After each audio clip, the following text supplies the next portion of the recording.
ಅಕ್ಕಿ ರವೆ ಜೊತೆಗೆ ಸಿಹಿಗುಂಬಳ ಪೀಸ್ ಹಾಕಿ ನೋಡಿ, Nagara Panchami special sweet ready. ಹಾಗಿದ್ರೆ ಇವತ್ತಿನ ವಿಡಿಯೋ ನೋಡ್ಕೊಂಬನ್ನಿ. ಸಖತ್ ರುಚಿ ಇರುವ ಅರಿಶಿಣದ ಎಲೆ ಕಡುಬು.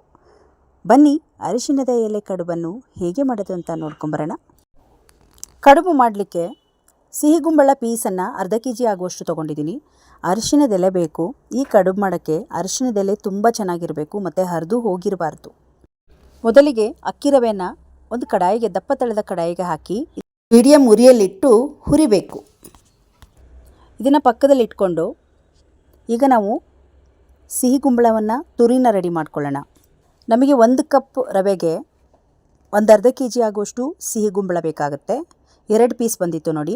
ಇದನ್ನು ಮೇಲೆ ಬೀಜ ಅಥವಾ ಈ ಮೇಲೆ ತೊಂಡೆ ಇರುತ್ತೆ, ಅದನ್ನೆಲ್ಲ ನೀಟಾಗಿ ಚಾಕುದಲ್ಲಿ ಕಟ್ ಮಾಡ್ಕೊಂಡು ಬಿಡಬೇಕು. ಈಗ ಇವನ್ನ ತುರ್ಕೊಂಬರೋಣ. ಇದನ್ನು ಸಣ್ಣ ತುರಿಯುವ ತುರಿಮಣೆಯಲ್ಲಿ ತುರ್ಕೋಬೇಕು. ದೊಡ್ಡದಾದರೆ ತುರಿ ಸ್ವಲ್ಪ ದಪ್ಪ ದಪ್ಪ ಆಗುತ್ತೆ, ಸಣ್ಣದಾಗಿ ಬೀಳಬೇಕು. ಈ ತುರಿ ತುಂಬ ಚೆನ್ನಾಗಿ ರವೆಯಲ್ಲಿ ಮಿಕ್ಸ್ ಆಗಬೇಕಂದ್ರೆ ಸಣ್ಣ ತುರಿಯಲ್ಲಿ ನೀವು ತುರ್ಕೊಂಡು ನೋಡಿ, ಈ ರೀತಿ ಸಣ್ಣದಾಗಿ ತುರಿದಿರಬೇಕು. ಈಗ ಪ್ರತಿಯೊಂದನ್ನು ರೆಡಿ ಮಾಡ್ಕೊಳ್ಬೇಕು ನಾವು. ಈಗ ನೋಡಿ, ತುರಿ ತುರಿದು ರೆಡಿಯಾಗಿದೆ. ಇವಾಗ ರವೆ ಹುರ್ಕೊಳ್ಳೋಣ.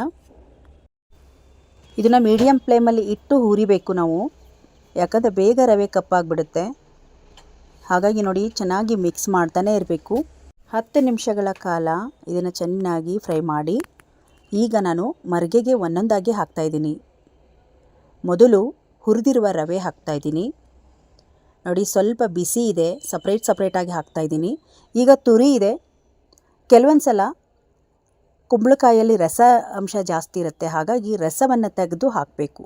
ರಸ ಸಮೇತವಾಗಿ ಹಾಕಿದರೆ ಜಾಸ್ತಿ ನೀರು ಹಾಕ್ಬಿಡುತ್ತೆ. ನಾವು ಬೆಲ್ಲ ಹಾಕೋದ್ರಿಂದ ಇದನ್ನು ತುರಿಯಲ್ಲಿರುವ ರಸವನ್ನು ತೆಗಿಬೇಕು.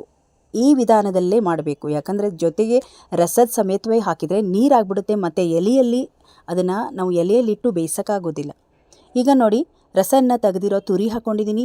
ಈಗ ಯಾವ ಬೌಲಲ್ಲಿ ರವೆ ತೊಗೊಂಡಿದ್ದೀನೋ ಅದೇ ಬೌಲ್ ಮೆಜರ್ಮೆಂಟಲ್ಲಿ ಬೆಲ್ಲ ಹಾಕಿದ್ದೀನಿ, ಹಾಗೆ ಏಲಕ್ಕಿನ ಸಣ್ಣದಾಗಿ ಪುಡಿ ಮಾಡಿ ಹಾಕಿದ್ದೀನಿ. ಈಗ ಎಲೆ ಕೂಡ ಚೆನ್ನಾಗಿ ತೊಳೆದು ಪಕ್ಕದಲ್ಲಿ ಇಟ್ಕೊಂಡಿದ್ದೀನಿ. ಎಲ್ಲದನ್ನು ಚೆನ್ನಾಗಿ ಮಿಕ್ಸ್ ಮಾಡ್ಕೊಂಬಿಡೋಣ. ಫಸ್ಟು ಬೆಲ್ಲದ ಜೊತೆಗೆ ಚೆನ್ನಾಗಿ ಕಲಿಸ್ಕೊಳ್ಬೇಕು. ಬೆಲ್ಲವನ್ನು ಯಾವುದೇ ಕಾರಣಕ್ಕೂ ತುರಿದ್ಬಿಟ್ಟು ನೀವು ಹಾಕಬೇಕು, ಅಂದರೆ ಅದು ಉಂಡೆ ಇರಬಾರ್ದು. ಉಂಡೆ ಇದ್ದರೆ ಬೇಗ ಅದು ಕರಗೋದಿಲ್ಲ. ಹಾಗಾಗಿ ನಾವು ಮಿಕ್ಸಿಲಿ ಬೇಕಂದರೆ ಗ್ರೈಂಡ್ ಮಾಡಿ ಕೂಡ ನೀವು ಬೆಲ್ಲವನ್ನು ಹಾಕ್ಬೋದು. ಜೋನೆ ಬೆಲ್ಲ ಇದ್ದರೂ ಕೂಡ ಹಾಕ್ಬೋದು. ಕೈಯಲ್ಲಿ ರೀತಿ ಚೆನ್ನಾಗಿ ಮಿಕ್ಸ್ ಮಾಡ್ಕೊಳ್ಬೇಕು. ಬೆಲ್ಲ ನೀರು ಹೊಡ್ಕೊಳ್ಬೇಕು, ಅಲ್ಲಿವರೆಗೂ ಕಲಿಸ್ಬೇಕು. ಒಂದು ಅರ್ಧ ಬಟ್ಲಾಗುವಷ್ಟು ತೆಂಗಿನ ತುರಿಯನ್ನು ಹಾಕೋಬೇಕು. ತೆಂಗಿನ ತುರಿ ಹಾಕಿದಷ್ಟು ರುಚಿ ಚೆನ್ನಾಗಿರುತ್ತೆ. ತೆಂಗಿನ ತುರಿ ಹಾಕಿದ ಮೇಲೆ ಮತ್ತೊಂದು ರೌಂಡ್ ಇದನ್ನು ಚೆನ್ನಾಗಿ ಕಲಿಸ್ಕೊಳ್ಬೇಕು. ಇದನ್ನು ಈಗ 10 ನಿಮಿಷಗಳ ಕಾಲ ಹಾಗೆ ಕಲಸಿ ಎತ್ತಿಡಬೇಕು. ಯಾಕಂದರೆ ಬೆಲ್ಲ ನೀರು ಹೊಡ್ಕೊಳ್ಬೇಕು, ಆವಾಗ ನಾವು ಕಡುಬು ಮಾಡೋಕ್ಕೆ ಚೆನ್ನಾಗಿರುತ್ತೆ. ಮತ್ತು ಅಕ್ಕಿ ಜೊತೆ ಮಿಕ್ಸ್ ಆಗಬೇಕು. ಹಾಕಿರುವ ಬೆಲ್ಲ, ಸಿಹಿಗುಂಬಳ, ತುರಿ ಎಲ್ಲ ಮಿಕ್ಸ್ ಆಗಬೇಕು. ಅಲ್ಲಿವರೆಗೂ ಈ ರೀತಿ ಚೆನ್ನಾಗಿ ಒತ್ತಿಬಿಟ್ಟು ಒಂದು ತಟ್ಟೆಯನ್ನು ಮುಚ್ಚಿ 10 ನಿಮಿಷಗಳ ಕಾಲ ಬಿಟ್ಟುಬಿಡಬೇಕು. ಈ ರೆಸಿಪಿ ಬಂದು ನರಕ ಚತುರ್ಥಿ ದಿವಸ ಮಾಡುವಂತಹ ಸ್ಪೆಷಲ್ ಸಿಹಿಗುಂಬಳ ಕಡುಬು, ಮತ್ತು ಭೂಮಿ ಪೂಜೆಯ ದಿವಸ ಕೂಡ ಮಾಡ್ತಾರೆ. ಇವಾಗ ತುಂಬ ಸ್ಪೆಷಲ್ಲಾಗಿ ಈ ಕಡುಬನ್ನು ಇವತ್ತಿನ ದಿವಸ ಮಾಡುವಂಥದ್ದು. ಹಾಗಾಗಿ ನಾನು ಕೂಡ ಇವತ್ತು ತೋರಿಸಿದ್ದೀನಿ ನೋಡಿ. ಎಲ್ಲ ಈ ತುರಿ ಕೂಡ ರೆಡಿ ಇದೆ. 10 ನಿಮಿಷ ಆಗಿದೆ. ಒಂದು ತಟ್ಟೆಗೆ ಹಾಕಿ ಎತ್ತಿಟ್ಕೊಂಡಿದ್ದೀನಿ.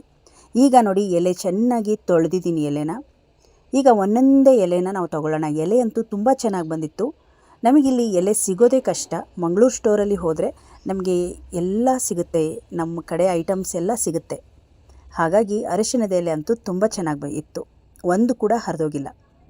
ಈಗ ನೋಡಿ, ಸ್ವಲ್ಪ ಈ ತುರಿಯನ್ನು ಹಾಕ್ಕೊಳ್ಳೋಣ.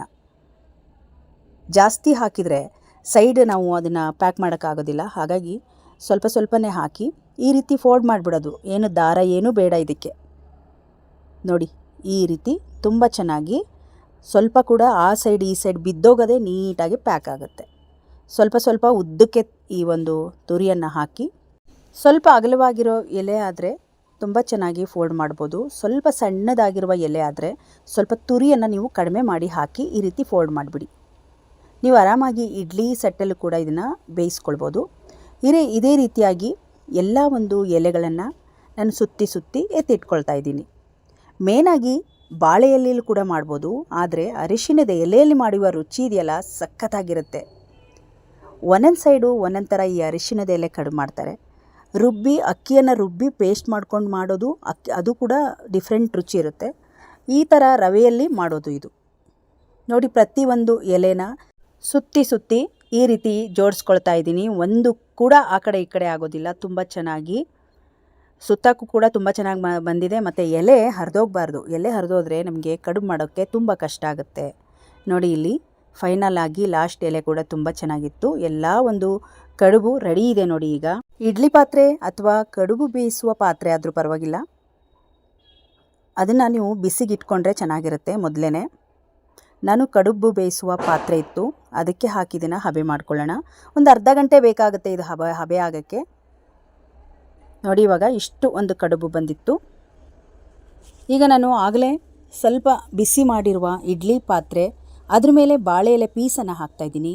ಅರಿಶಿಣದೆಲೆ ಇದ್ದರೆ ನೀವು ಅರಿಶಿಣದೆಲೆ ಹಾಕಿ ಈ ರೀತಿ ನೀವು ಕಡುಬನ್ನು ಒಂದೊಂದಾಗಿ ಜೋಡಿಸ್ತಾ ಬರಬೇಕು. ಇದು ಮಿನಿಮಮ್ ಅಂದರೂ ಅರ್ಧ ಗಂಟೆ ಆಗುತ್ತೆ. ಹಾಗಾಗಿ ತಳದಲ್ಲಿ ಸ್ವಲ್ಪ ನೀರನ್ನು ಜಾಸ್ತಿನೇ ಹಾಕಿ ಇಡಬೇಕಾಗತ್ತೆ. ನೋಡಿ, ಎಲ್ಲ ಕಡುಬನ್ನು ಜೋಡಿಸಿ ಇಟ್ಟಿದ್ದೀನಿ. ಈಗ ಅರ್ಧ ಗಂಟೆ ಬೇಯಬೇಕಾಗತ್ತೆ ಇದು ಹಬೆಯಲ್ಲಿ. ಅಲ್ಲಿವರೆಗೂ ನೀವು ಕಾಯಲ್ಲಿ ಬೇಕಂದರೆ ಕಾಯಲ್ಲಿ ಮಾಡ್ಕೊಳ್ಬೋದು. ಬರೀ ತುಪ್ಪದಲ್ಲೇ ತಿನ್ನೋರಾದರೆ ತುಪ್ಪದಲ್ಲಿ ಮಾಡ್ಕೊಳ್ಬೋದು. ಈ ಕಡುಬು ಬಿಸಿ ಬಿಸಿ ತುಪ್ಪದ ಜೊತೆಗೆ ತುಂಬ ಚೆನ್ನಾಗಿರುತ್ತೆ. ಮತ್ತು ಹಾಲು ಇಷ್ಟ ಆದವರು ಹಾಲು ಕೂಡ ಹಾಕ್ಕೊಂಡು ತಿನ್ಬೋದು. ಹಾಲು ಬೆಲ್ಲ ಹಾಕಿ ತಿನ್ಬೋದು. ಅರ್ಧ ಗಂಟೆ ಆಗಿದೆ. ಈಗ ನಮ್ಮ ಬಿಸಿ ಬಿಸಿಯಾಗಿರುವ ಅರಿಶಿಣದ ಎಲೆ ಕಡುಬು ರೆಡಿ ಆಯಿತು ನೋಡಿ.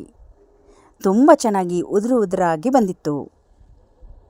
ನಮ್ಮ ಕಡೆ ಈ ನರಕ ಚತುರ್ಥಿಗೆ ಸ್ಪೆಷಲ್ಲಾಗಿ ಮಾಡುವಂತಹ ಈ ಅರಿಶಿಣದ ಎಲೆ ಕಡುಬು, ಇದಕ್ಕೆ ಹಾಲು ತುಪ್ಪ ಅಥವಾ ಕಾಯಿ ಹಾಲು ತುಂಬ ಚೆನ್ನಾಗಿ ಮ್ಯಾಚ್ ಆಗುತ್ತೆ. ಮತ್ತು ಇದಕ್ಕೆ ಬಾದಾಮ್ ಹಾಲು ಕೂಡ ಮಾಡ್ಕೊಳ್ಬೋದು. ತುಂಬ ಚೆನ್ನಾಗಿ ಉದುರಾಗಿ ಬಂದಿತ್ತು. ನೀವು ರವೆಯನ್ನು ಫ್ರೈ ಮಾಡದೇ ಮಾಡಿದರೆ ಉದುರಾಗೋದಿಲ್ಲ, ಅಂಟಾಗುತ್ತೆ. ಈಗ ನೋಡ್ತಿರ್ಬೋದು ಎಷ್ಟು ಚೆನ್ನಾಗಿ ಉದುರಾಗಿ ಬಂದಿದೆ. ಈಗ ಎಲ್ಲ ಒಂದು ಕಡುಬನ್ನು ನಾನು ಈ ರೀತಿ ಜೋಡಿಸ್ತಾ ಇದ್ದೀನಿ. ತುಪ್ಪ ಹಾಕ್ಕೊಂಡು ತಿಂತಾಯಿದ್ರೆ ಬಿಸಿ ಬಿಸಿ ಕಡುಬು ಸಖತ್ತಾಗಿರುತ್ತೆ. ಎಲೆ ಸಿಕ್ಕಾಗ ಮರಿದೆ ಈ ಕಡುಬನ್ನು ಒಮ್ಮೆ ಟ್ರೈ ಮಾಡಿ ನೋಡಿ. ವಿಡಿಯೋ ತುಂಬ ಲಾಂಗ್ ಆಗಿದೆ ಅಂದ್ಕೋಬೇಡಿ, ಯಾಕಂದರೆ ತುಂಬ ಸಾಂಪ್ರದಾಯಿಕ ಅಡುಗೆ, ತುಂಬ ರುಚಿಕರವಾಗಿರುತ್ತೆ. ಒಮ್ಮೆ ಈ ಕಡುಬನ್ನು ಟ್ರೈ ಮಾಡಿ ನೋಡಿ. ನಾನು ಕಾಯಲ್ಲಿ ಮಾಡಿರಲಿಲ್ಲ, ಬಿಸಿ ಬಿಸಿ ಕಡುಬು ಜೊತೆಗೆ ತುಪ್ಪ ಹಾಕಿ ನಮ್ಮ ಮನೆ ಮಕ್ಕಳಿಗೂ ಕೂಡ ತುಂಬ ಇಷ್ಟ ಆಗಿತ್ತು.